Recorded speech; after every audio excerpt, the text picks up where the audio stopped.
Are you looking for an easy way to log into ChatGPT's Revolution AE chatbot? In this video, I will show you how to quickly and easily log in with your Google account.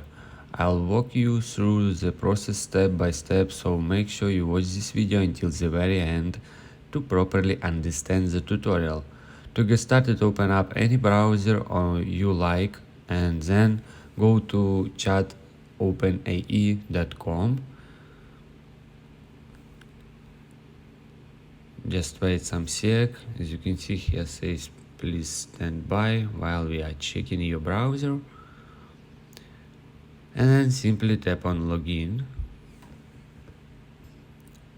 One thing to keep in mind is that you can only log in into ChatGPT with your Google account if you create your ChatGPT account using the same Gmail account. So what you want to do next is simply tap continue with Google and then select the exact Google account that is associated with your ChatGPT account.